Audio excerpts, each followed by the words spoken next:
The Health Ombudsman, Professor Taole Mokoena, currently releasing the findings of an investigation into the treatment of psychiatric patients at the Northern Cape Mental Health Hospital and Robert Mangaliso Sobukwe Hospital. This is after a complaint in part by the Health Minister. Let's listen in. Wherein he requested us to investigate the death of two patients from the mental hospital and two other patients that were admitted to Robert Mangaliso Sobukwe Hospital. You've already been told where the Health Ombudsman derives his mandate, and in this investigation, the Health Ombudsman was helped by two people, one Ms. Kekana and Mr. Signolo, who were seconded from the Office of the Health Standards Compliance, and also, as well, we joined hands with the Human Rights Commission, because prior to this instance, it was planned that the Health Ombudsman and the Human Rights Commission should indeed investigate the mental hospital, the said mental hospital. And this letter from the minister then gave us the opportunity to do exactly that. The investigation established that two patients from the mental hospital died, one being Cyprian Mohoto, who died on the 16th of July last year at the Robert Mangaliso Sobukwe Hospital, having been referred there from the mental hospital for treatment. The other patient was Tsepo Mdimbaza, who died suddenly at the mental hospital on the 3rd of August 2024. Three patients were referred from the mental hospital to Robert Sobukwe Hospital in critical conditions, and these are John Lowe, who was referred on the 6th of July, and Mohoto, who was referred on the 13th of July, and then the last one being DeBrain, who was referred on the 30th of July last year. During this time when these patients were being treated there, the Northern Cape Mental Hospital was experiencing a lot of trouble with electricity supply as a result of electricity cable theft and vandalism of the electricity substation that supplies the hospital, together with the adjacent properties, notably the Harip Mediclinic Hospital and the Caroline Clinic Private Psychiatric Hospital. And it is notable that these patients, starting with Mr. Lowe, who developed a stroke, which may be attributable to extreme hypothermia, and then the Dimbaza, who died of hypothermia, and Mohoto, who died of multilobar pneumonia, and lastly DeBrain, who also suffered hypothermia. In other words, we found that during this time when there was no electricity, patients were freezing to death, literally. Now, the nurses were forced to work in the dark, and they had to improvise by using their old cell phone torches to work in the hospital. The lack of electricity meant that the electromagnetic locks were non-functional, driving the personnel to improvise by keeping the doors open using heavy objects. There was a major security, this constitutes, as you may imagine, a major security breach, because mental hospital patients, they can wander around if they are not properly secured. The telephones require electricity, so without electricity, the telephone system was not working, and the hospital did not provide an alternative communication means, such that the staff had to utilize their own mobile phones to effect official communication. The mental hospital has a poor infrastructure maintenance, with broken glasses, which is a security risk, with a blockage of sewage system and leaking roofs and sagging ceilings and walls. And there's also evidence of original poor workmanship during the construction of the then new hospital. The Northern Cape Mental Hospital Health Hospital lacks emergency resuscitation equipment and relevant drugs. Some equipment had flat batteries from not having been charged due to the lack of electricity. Thus, patients could not receive necessary emergency resuscitation with dire consequences. For instance, patient Mtimbaza, who died there at the hospital, and DeBrain, who, before he was being referred or transferred to the Robert Mangaliso Sobukwe Hospital, he needed resuscitation, which he did not get. The mental hospital is experiencing acute staff shortages, especially among professional nurses. As a result, the hospital is working at 53% of its commissioned capacity. The hospital operates some of the shifts without professional nurses. Indeed, both the mental hospital and the Robert Sobukwe Hospital, they have such shortage of nurses that the hospitals, they use enrolled nurses and enrolled nursing assistants to be in charge of high acuity units. The nursing and the medical staff do not keep up to date with patient vital signs, and there was generally poor record keeping.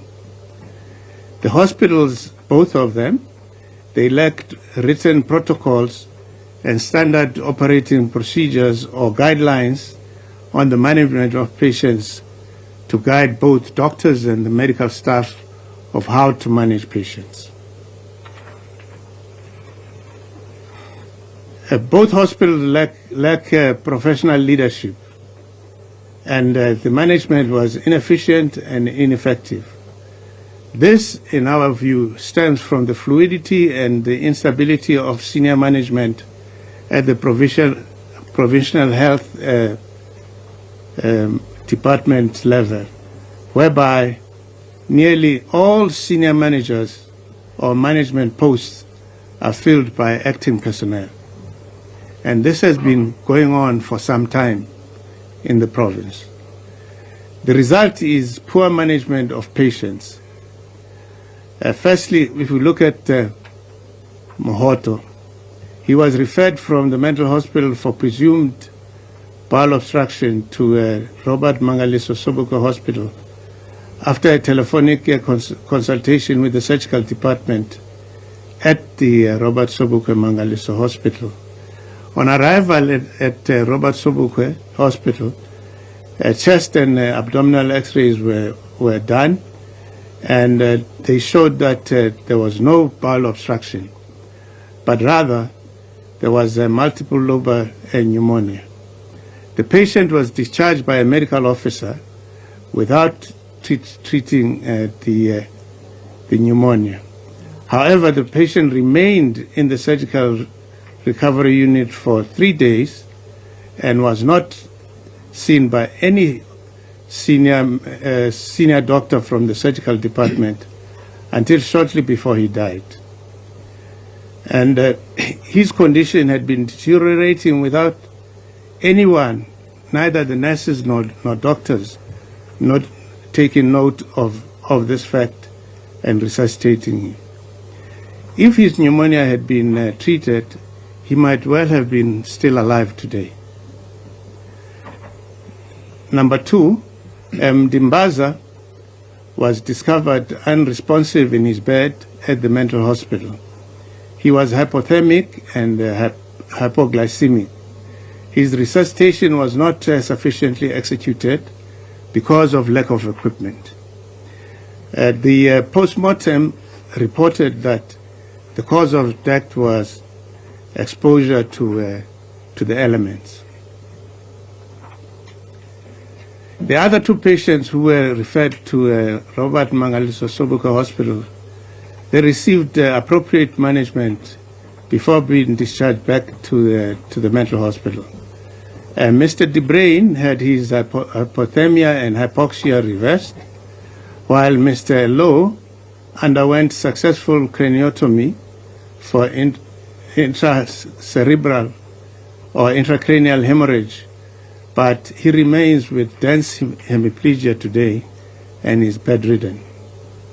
There were other findings that the Health Ombudsman team noted, and one was superfluous furniture procurement, procurement of golf carts, purchase of inappropriate hospital beds, delay in commissioning of the ECT machine, and that there were no clinical audits in both hospitals, and the overcrowding at the Robert Mangaliso Sobukwe Hospital Accident and Emergency Department. Now follow the recommendations. The recommendations are grouped in my mind on human resources, equipment, infrastructure, and above all, the training and competence of the staff. Now, first of all, we say that the MEC of the Cape, Northern Cape, and the head of department of the Northern Cape Health Department must address the staff shortage urgently by recruiting staff and be on a retention drive. They must appoint non-South where there are no South Africans who qualify for those vacancies. The Provincial Health Department should take appropriate action against the provincial supply chain management for failure to take appropriate measures against poor quality pajamas and other garments that were supplied by Tropical Enterprise. The provincial office should develop and establish local hospital supply chain mechanism. The mental health hospital and the provincial supply chain management must redirect the inappropriate and superfluous furniture and equipment to other hospitals and departments that might put these to good use. The mental hospital management, working with the Provincial Health Infrastructure Department, must urgently address the infrastructure repairs and maintenance.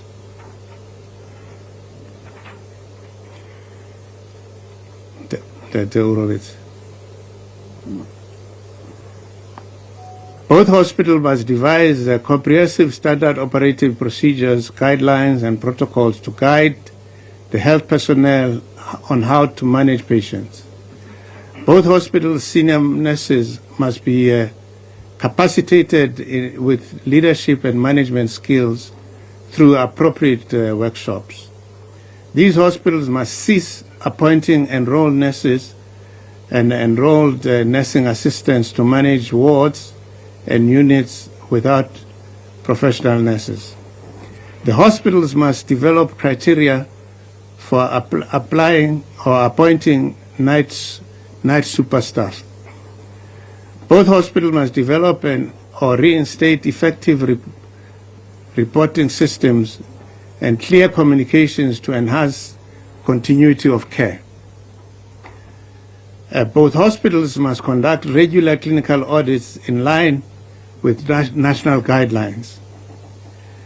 The hospitals must provide training and guidance on clinical care documentation in line with the relevant regulations that guide different categories of healthcare professionals. These hospitals must prioritize procurement of appropriate emergency equipment and drugs, appropriate and located in readily accessible places. The health personnel must be trained by accredited providers for basic life support and advanced life support. The emergency response team should be established in both hospitals. These hospitals should address the shortage of space to accommodate the accident and emergency unit and obviate the current severe overcrowding. The mental hospital must provide office space for managers and staff, as well as prioritize trained nursing staff to undertake quality assurance management. They must establish linen inventory and control to manage the flow of linen to and from the mental hospital to the Robert Mangaliso Sobukwe Hospital. The pharmacy should be capacitated with supply management system and personnel, including appointment of non-South Africans where South Africans are not available to beef up the patient care from this department. The National Department of Health should establish a forensic investigation of the whole provincial health supply chain management to determine and appropriately censure the apparently flagrant procurement of poor quality linen, blankets, pajamas, and procurement of inappropriate golf carts, inappropriate specialized hospital beds, superfluous furniture, and failure to secure service providers for the repair of the damage of the electricity infrastructure that led to the complication and death of some patients, as we have already intimated. A number of doctors need to be censured, and they are listed in that list there. But more importantly, even the seniors, like Dr. Bayat, who failed to provide supervision of junior staff in his general surgery domain, they should be censured and compelled to establish or undertake clinical ward rounds at least twice daily by himself or a senior seconded personnel from this department. All doctors must be referred to institutional clinical governance committee to review of clinical decision-making practices and supervise clinical audits.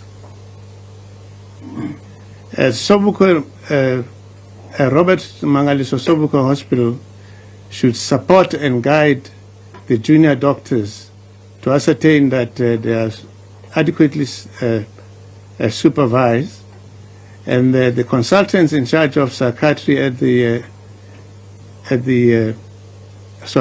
in charge of psychiatry, internal medicine, and general surgery must establish and enforce clear hierarchy in decision-making and supervision. Specifically, junior doctors must not be left alone to make final clinical decisions on critical patients. Both hospitals must undertake in-service training for nursing on South African Nursing Council guidelines for nursing. And nursing managers must establish and enforce clear, effective hierarchy of supervision of juniors. At the mental hospital, should they institute internal corrective measures against those doctors that I mentioned there? Robert Sobukwe Mangaliso Hospital should also institute disciplinary action against Nurse Van Wyk, and then also they should give this Mr. Van Wyk further capacity with nursing management skills. Next. In summary, the Northern Cape Mental Hospital exposed patients to severe cold during the absence of electricity as a result of electric cable theft and vandalism of the electricity power substation. It is an indictment to the mental hospital who took a year to repair the damaged electricity infrastructure that the adjacent private hospital managed to repair within days. As a result, the patients in the mental hospital suffered extreme cold exposure during the July peak of the winter's cold. One of them died from hypothermia, and another developed multilobar pneumonia, while the third one was possibly developed intracranial coagulation and stroke from the extreme cold.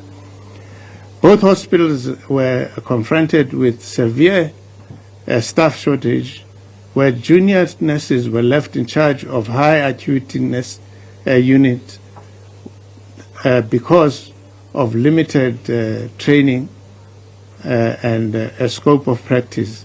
They failed to recognize the gravity of illness or complications of their patients with fatal results. Similarly, junior doctors were left unsupervised and made final decisions that were wrong or inappropriate to the detriment of or the death of their patients, e.g. Mohoto. Had these shortcomings or infrastructure, especially lack of electricity, were not allowed to prevail as long as it did, the patients that died could still be alive today. Thank you very much.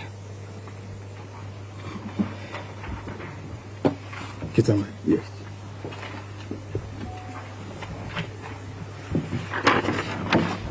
Thank you so much, Prof, for presenting the findings and recommendations of this particular investigation report.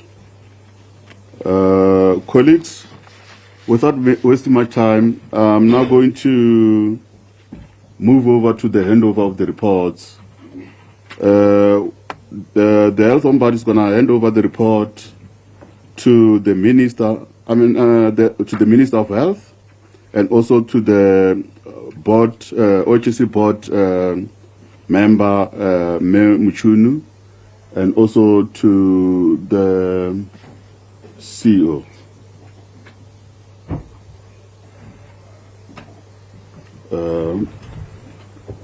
I will request that the Minister and the Ombud, if you can come forth, so that we can hand over the report.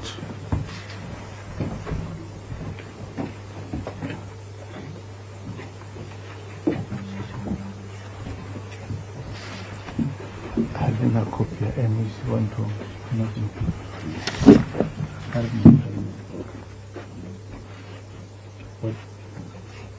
Thank you. Thank you. That is next picture. If you are handing over, there should only be one. Yes. Yeah.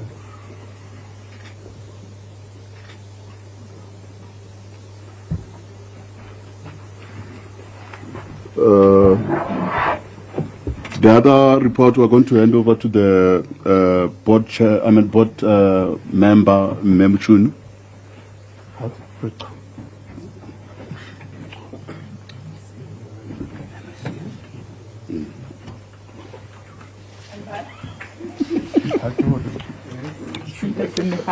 All right, it's now 19 minutes towards 11 o'clock. These are live visuals we're beaming to you from the GCIS offices in Pretoria. That's the government communications offices where Professor Taole Mokoena has just delivered, frankly, a scathing report on the state of affairs at the Northern Cape Mental Health Hospital, as well as the Robert Mangaliso Sobukwe Hospital, which has been accused of mistreating patients, where in fact we understand 2 patients, one at each institution, has died over the past couple of months. Part of the findings from this investigation is that patients at this hospital, specifically at the mental health institution, are quite literally freezing to death. Nurses, we're told, are working in the dark, having to use their mobile phones to sometimes navigate the dark corridors. There are major security breaches and there's no telephonic system operational because there hasn't been electricity to that institution for a while. We're told there's a lack of necessary resuscitation equipment, and that in part is being linked to some of these deaths. There are also no drugs on hand. The hospital has an acute staff shortage and operates at 50% capacity. The man, by the way, who lodged this complaint is Health Minister Dr. Aaron Motsoaledi, who's speaking now. Let's continue listening in. Let me say, protocols have been established.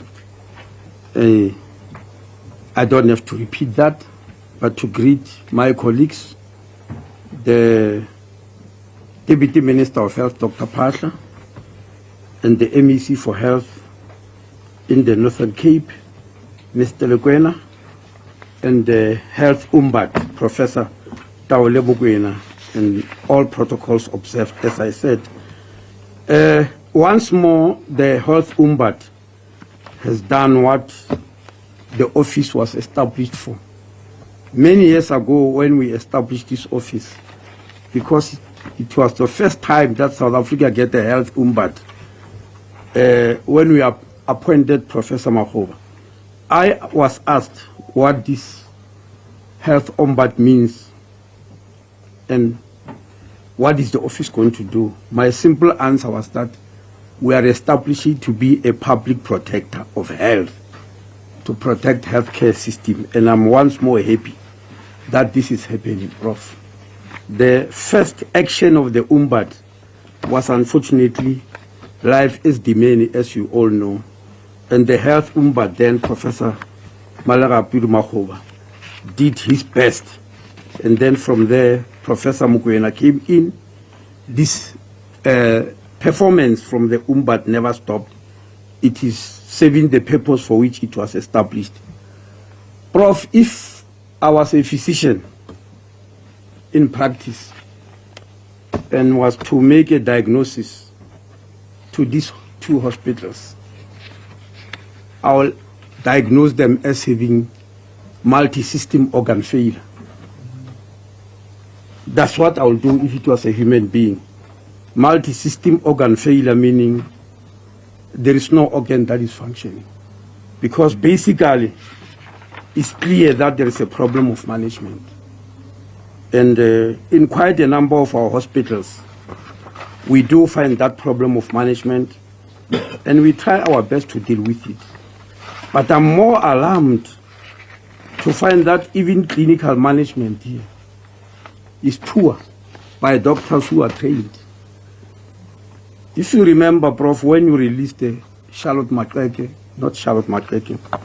my apologies, the Helen Joseph report, there were 7 complaints lodged with you 5 of the complaints, you dismissed them because it was clinical management, which was found to be very adequate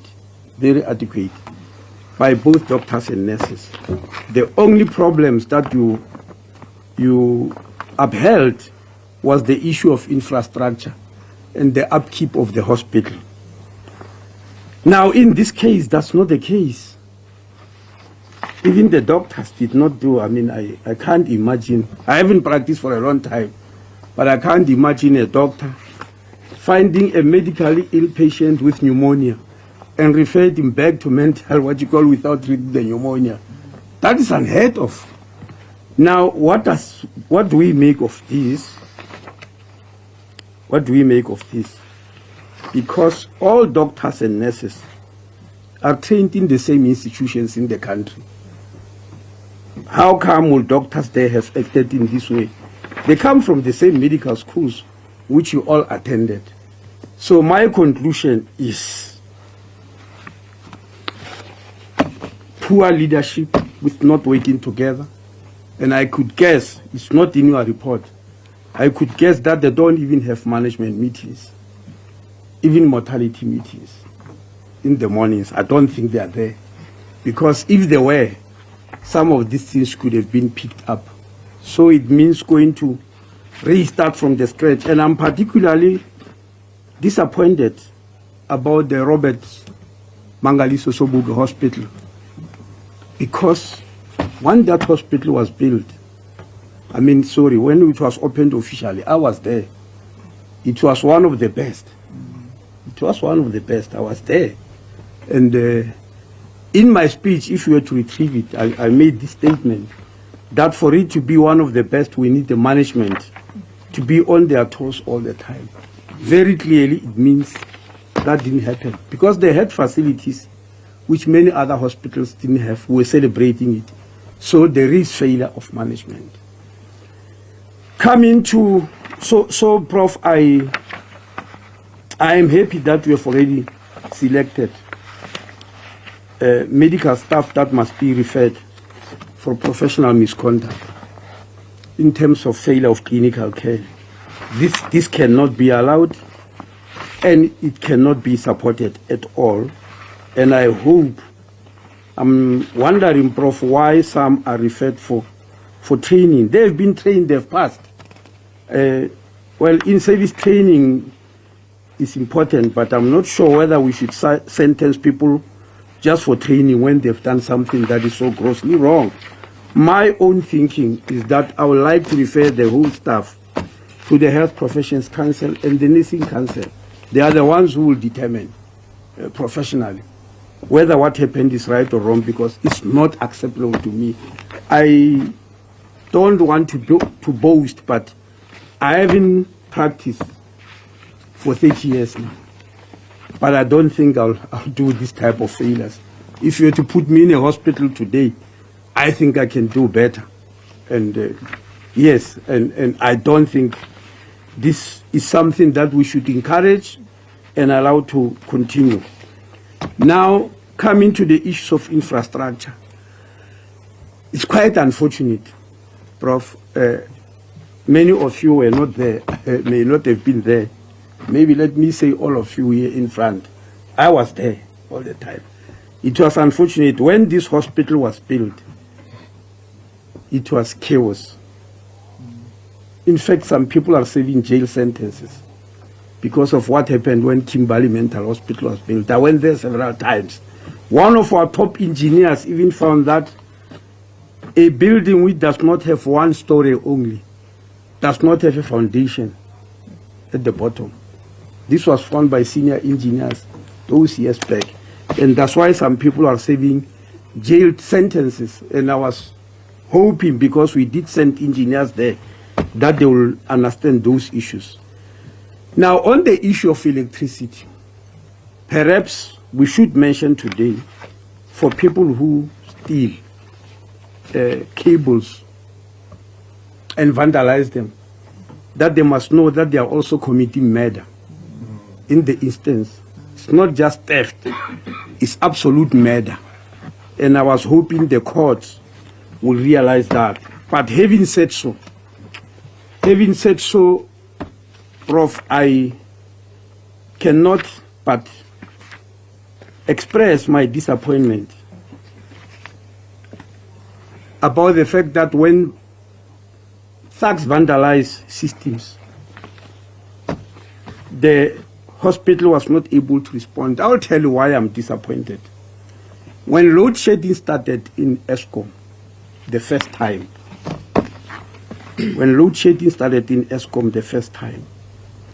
Eskom told us very clear that they are not going to spare hospitals. The load shedding that started recently, I think, was the most recent one. But the first time of load shedding in Eskom, I just don't remember the year. Around 2014, 15, if I'm not mistaken. We debated with Eskom and asked them. They clearly told us they won't spare hospitals. So one could foresee what was going to happen. What we did then was to put a group of engineers.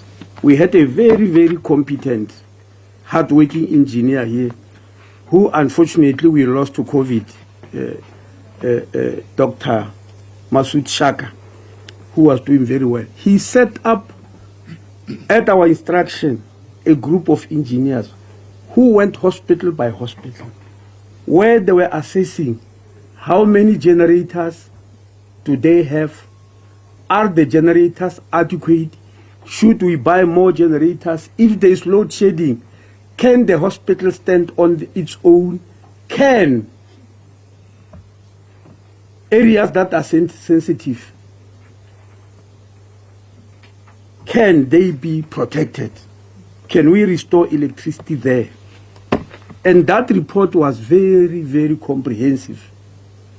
And further on, we said each and every hospital must choose a special person, because those hospitals which had generators, some of them, like it once happened in one hospital in Limpopo, where when the nearest transformer busted, they thought it's load shedding. They just switched on the generator. It ran and ran until it ran out of diesel. And you know, there were complications with patients.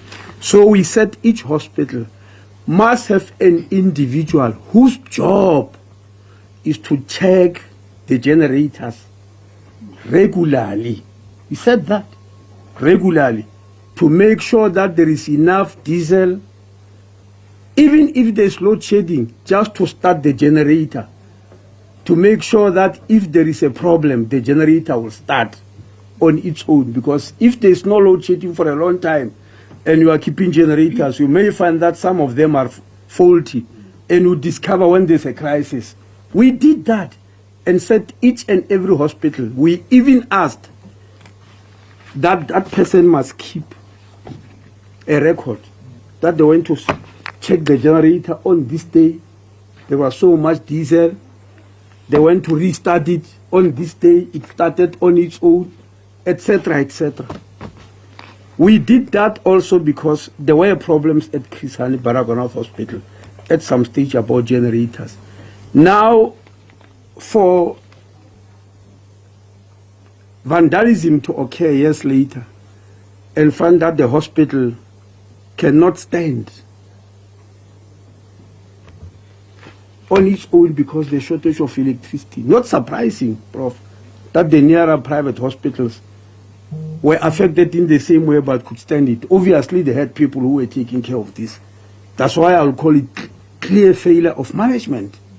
Even on issues where we have given guidance that please take care of your generators, take care of this, have a special person whose job is to take care of the generators. It means in this case, it did not happen.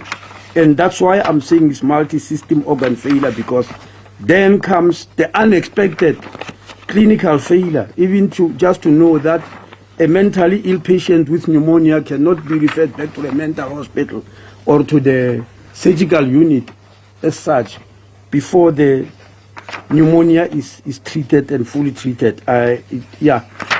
Anyway, I am happy that some of the problems, Prof, has already been resolved, like the hiring of nurses. I know it has started.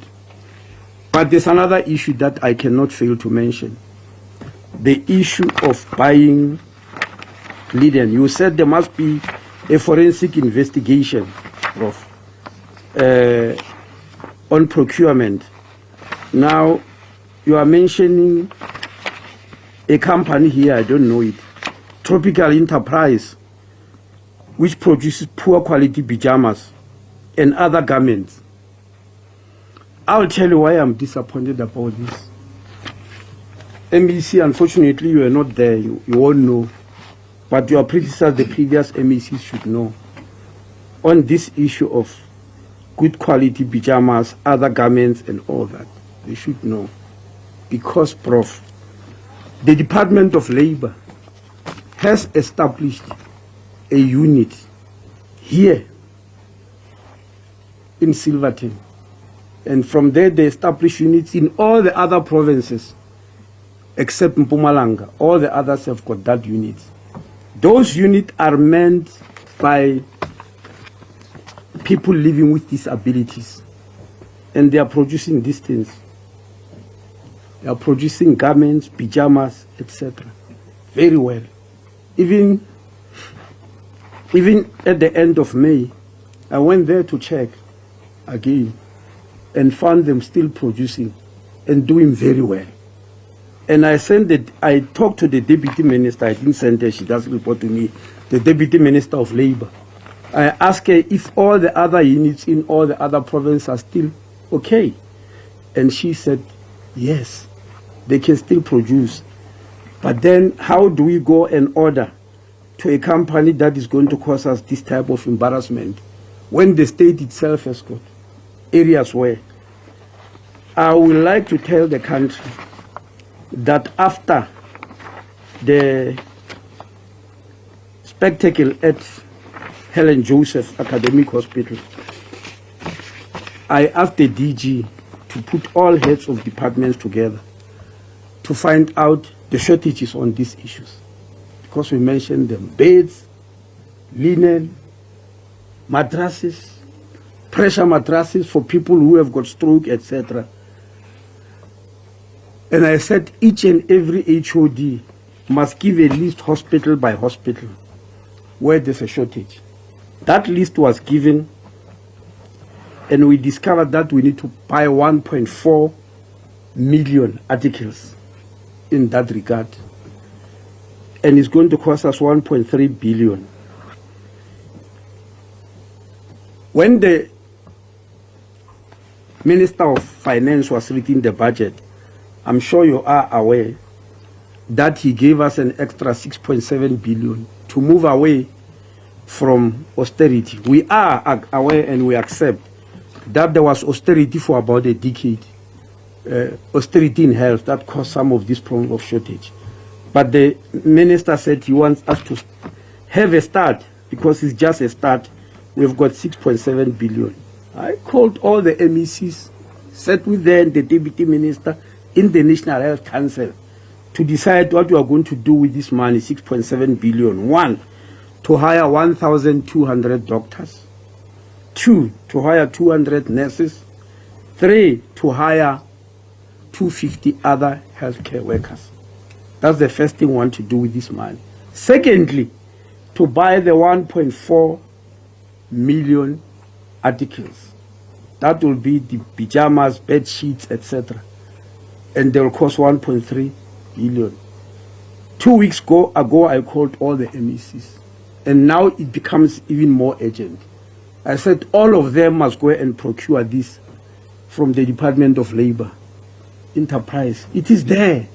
And it's very cheap. Rather than going to be exposed to poor companies like this one. I haven't seen the type of pajamas or linen they are producing, but the fact that the Ombud could get that's poor. Why should we go on when the state itself, this tropical enterprise, I don't know who they are. I don't know who they are. But the disabled people there produced at very reasonable cost. And I can assure you, the material is good. Anybody can go there. I asked Treasury to allow us, MEC, that this money must be a conditional grant. Treasury refused, and they said it's going to be an equitable share to be sent to provinces, which means they can do anything with it other than these things I'm asking. So, and they said I must go and negotiate with MECs. I did.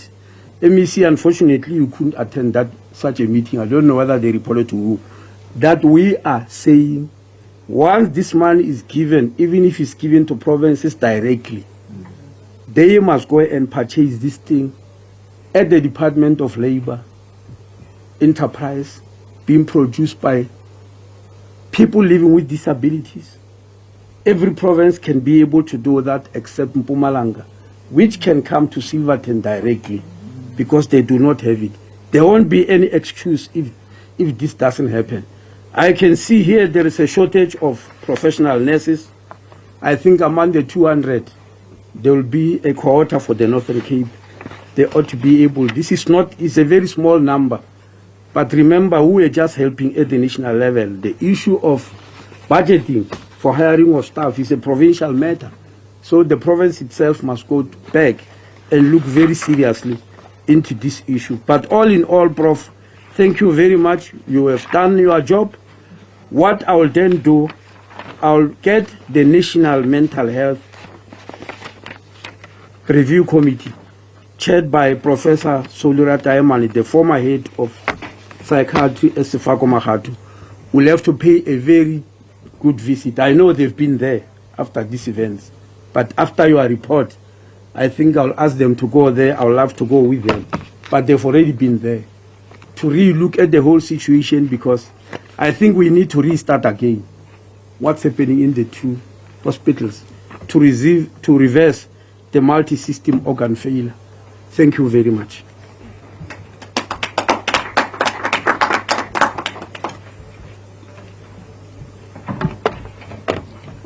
Thank you so much, the Honorable Minister, for those remarks.